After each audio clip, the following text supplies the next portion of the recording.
Bonjour à tous, bonjour à toutes, je suis ravi de vous retrouver pour cette nouvelle vidéo consacrée aux manipulateurs pervers narcissiques, au vide intérieur et à tous les noms d'oiseaux qu'on leur donne. Et je vais tenter de répondre à une question qui m'a été posée, et la question est: pourquoi finalement le manipulateur pervers nous reproche à nous-mêmes d'être manipulateurs et d'être pervers? Alors, donc, tout simplement, là je vais l'expliquer de façon, on va dire, comment on peut la qualifier, habituelle, sans me référer directement à des notions psychologiques. Et vous savez à quel point je suis un peu réticent vis-à-vis de la psychanalyse, qui pour moi n'est pas vraiment une approche scientifique des phénomènes, et je tiens à cette approche scientifique, à cette méthode scientifique, mais dans certains cas on n'a pas le choix, et on applique finalement, on utilise ce que l'on a. Alors je vais parler des raisons pour lesquelles le manipulateur pervers agit ainsi. Alors tout simplement, il ne peut pas accepter que l'image de lui-même soit ternie par des aspects négatifs. Il veut être parfait, il a un ego surdimensionné, il s'idéalise finalement, et donc tous les aspects qu'il estime négatifs, qui font partie de lui-même, dont il a conscience, eh bien, il va les projeter sur quelqu'un d'autre. Ce quelqu'un d'autre, ça sera vous et moi. Alors ce quelqu'un d'autre, vous allez voir, va devenir en fait la poubelle du pervers narcissique. Alors il y a à la base de tout cela une série, je dirais, de mécanismes de défense que je vais vous expliquer en quelques mots, même si j'aurais pu toujours à utiliser des concepts psychanalytiques, mais je les accommode à ma sauce, donc ça passe. Alors, il y a par exemple le clivage. La personnalité perverse, notamment, il n'y a pas que cette personnalité qui va utiliser ce clivage, mais notamment, dans le cas qui nous préoccupe, va, par exemple, on va simplifier les choses, se diviser en deux. Il y aura les bons aspects et les mauvais aspects. Alors, les bons aspects, il va les incorporer à lui, ça convient, il est content de ces aspects-là, donc il les garde pour lui.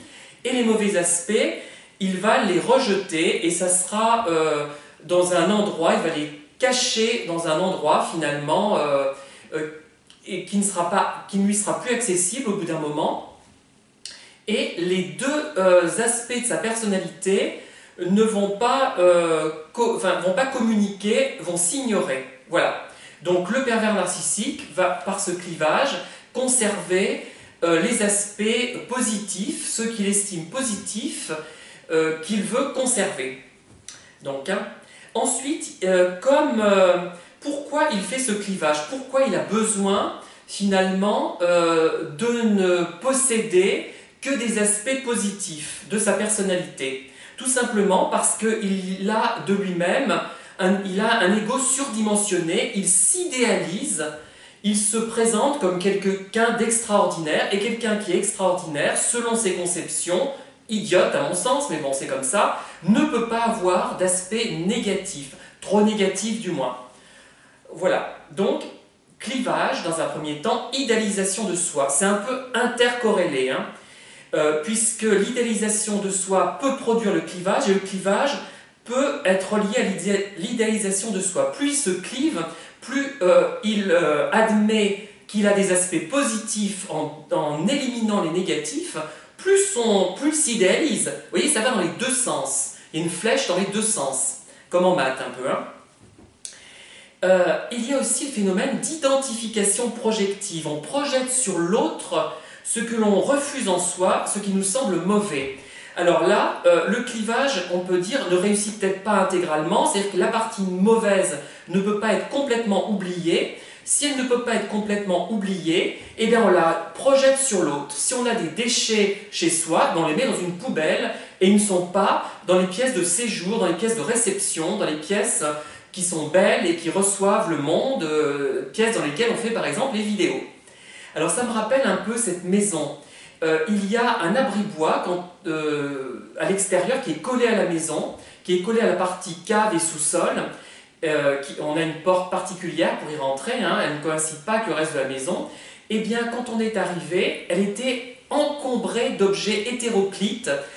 Ça allait des radiateurs en fonte, énormes radiateurs en fonte, il y en avait 3 ou 4, des grandes persiennes inutilisables, divers objets, des morceaux de bois, du carrelage, des papiers, des feuilles mortes, etc., etc. Il y avait même un ours en peluche que j'ai nettoyé et qui figure maintenant parmi nos invités ursins, on va dire. Voilà, bon. Et en fait, le reste de la maison était impeccable, et c'est comme si on avait rejeté les aspects négatifs de façon un peu symbolique dans cet abri-bois qui était dans un état catastrophique, alors que tout le reste était parfait. Voilà. Mais ce n'était pas nous. Moi, j'ai eu vite fait de jeter, de vouloir extraire les objets de ce réduit pour les emmener à la déchetterie. Ça a été très long, je voulais le faire parce que je ne pouvais pas supporter d'avoir la saleté des détritus cachés. Ça ne me convenait pas du tout. Hein. Voilà, alors que le reste était propre. Alors, donc l'identification projective, on projette sur l'autre ce que l'on refuse en soi, ce qui nous semble mauvais. C'est le clivage un peu qui n'aurait pas forcément bien fonctionné ou qui serait revenu à la surface. Le mauvais du clivage, il y avait le bon et le mauvais d'un côté, le mauvais revient à la surface, paf. Eh ben, qu'est-ce qu'on en fait de ce mauvais? Ben, on va le projeter sur quelqu'un, cette boue, cette matière excrémentielle, on va la projeter sur quelqu'un. Il y a aussi le déni. Le déni, c'est nier l'autre dans sa différence. C'est-à-dire que on considère par exemple que l'autre ne souffre pas, on décide ça, on nie sa propre souffrance également, on peut nier plein de choses, hein. On peut nier la différence des générations, c'est le côté un peu incestuel, voire incestueux peut-être, je ne sais pas, de certains pervers narcissiques. Hein. Et ce déni, ça peut être, c'est un peu lié, finalement, est-ce que ça ne correspond pas à une forme, quand il y a le clivage, on dénie, il y a le déni de cette partie mauvaise en soi, qui renvoie toujours à l'idéalisation de soi, hein, vous voyez, tout est un peu imbriqué. L'identification projective, c'est une forme de déni finalement, hein, voilà. On considère, le pervers narcissique, j'ai l'impression qu'il considère que l'autre fait partie intégrante de lui-même tout en étant dissocié de lui-même. C'est un peu paradoxal ce que je raconte, mais moi je le comprends comme ça. C'est-à-dire qu'il fait partie de lui-même, cet autre, puisqu'on lui attribue nos caractéristiques, nous pervers, hein, on admet qu'on est pervers, c'est un exemple hein, que je prends, puisqu'il leur attribue cette partie négative de lui-même. Donc, c'est bien une partie de lui-même, de nous-mêmes, si on est pervers, qu'on assume finalement, mais qui est une partie mauvaise, qui est projetée sur l'autre. Vous voyez, c'est comme dans une maison, on a toutes les belles pièces, et on a une pièce qui sert à entasser les détritus, qui sert de débarras, les immondices, les choses qu'on ne veut pas. Mais en même temps, on a conscience finalement que cette pièce nous appartient, mais on la cache. Voilà. Donc, l'autre est un moi négatif caché. Voilà, c'est une sorte de partie, d'appendice relié à nous-mêmes, mais qui est caché. À nous-mêmes, si enfin, je m'identifie au pervers, là, pour que vous compreniez. Hein, voilà.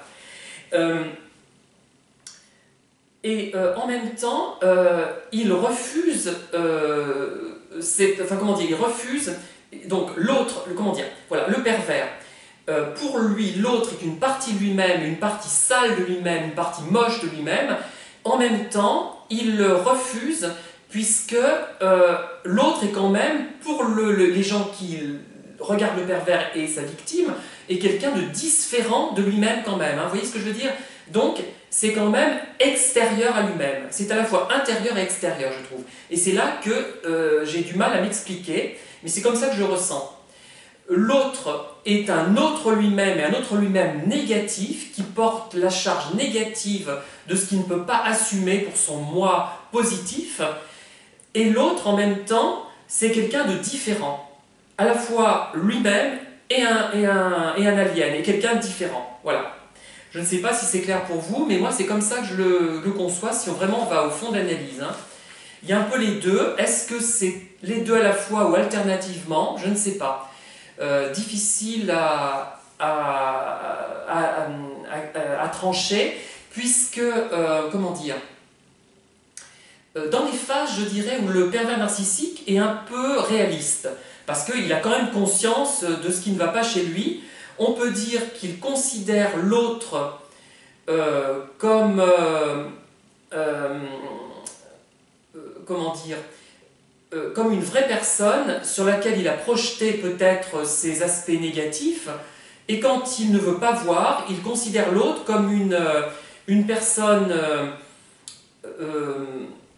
comment dire, comment expliquer ça, une personne, dans un cas, il va considérer que l'autre est une personne, quand il est réaliste, que l'autre est un autre lui-même, qu'il a conscience que l'autre existe, et qu'il projette tout ce qui est moche en lui sur l'autre, mais quand il n'est pas dans cette logique-là, quand il refuse, quand il est dans le déni, il va considérer l'autre comme une personne à part entière, mais qui sera mauvaise. Ce n'est pas une partie de lui, c'est quelqu'un d'autre qui n'est pas lui, qui est mauvais. Voilà, je suis un peu embrouillé, mais c'est une notion qui n'est pas si claire que ça. Hein. Alors donc, je récapitule un petit peu. Il y a donc le clivage, coupure de la personnalité en au moins deux parties, au moins. Dans le cas du pervers, c'est à peu près deux parties. Hein. Bon et mauvais, on va simplifier les choses. L'idéalisation de soi, c'est un peu lié au clivage, dans les deux sens, la flèche dans les deux sens, avec un ego surdimensionné. Il a besoin, il ne peut pas se représenter lui-même comme n'étant pas parfait. Son système ne fonctionne pas quand il se représente lui-même comme n'étant pas parfait.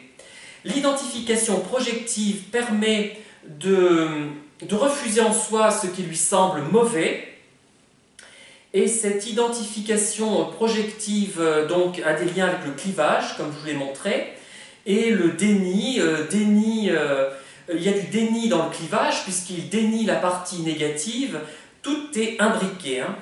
Et je dirais donc, si, j'ai une phrase de Freud qui me revient à l'esprit à l'instant, et je l'avais lu dans un de ses ouvrages, je ne sais plus lequel, hein, peut-être dans le livre sur les... Je ne sais plus, non, je pourrais pas, je vais vous dire une bêtise. Il disait que quand on fait une succession de reproches à autrui, à une personne cible, ça équivaut à un auto-reproche. On évite de se faire ce reproche à soi-même en le faisant aux autres. Et c'est ça en fait. Hein. Quand le pervers vous raconte sans arrêt que vous êtes pervers, que vous n'êtes pas une personne bien, que vous n'êtes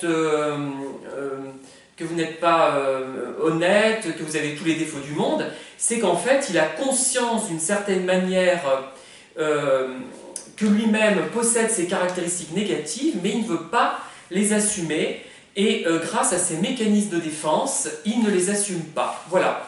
En fait, l'idéal, ça serait que le manipulateur pervers assume, voit en face tout cela, donc, et il pourrait alors se remettre en cause du moins une partie de son mode de fonctionnement, et peut-être tendre vers une guérison. Mais donc je sais que c'est impossible, donc je ne vais pas m'appesantir sur le sujet. Voilà, donc c'est une vidéo un peu confuse par moments, j'espère que vous m'avez suivi, mais j'aimerais la refaire un jour, quand j'aurai l'esprit peut-être plus clair. J'ai bien compris à peu près le mécanisme, mais il y a des imbrications et des interactions les uns dans les autres. Il y a des doubles flèches, moi je trouve un peu partout, il faudrait presque faire un schéma mathématique. Et donc j'espère de toute façon que ça vous fera un petit peu réfléchir, et ça confirmera plutôt ce que vous savez déjà, puisque je n'ai pas la prétention de vous apprendre énormément. Je vous laisse pour le moment avec cette vidéo embrouillée, faites-en ce que vous voulez, et à bientôt pour une prochaine vidéo. Bonne soirée, au revoir.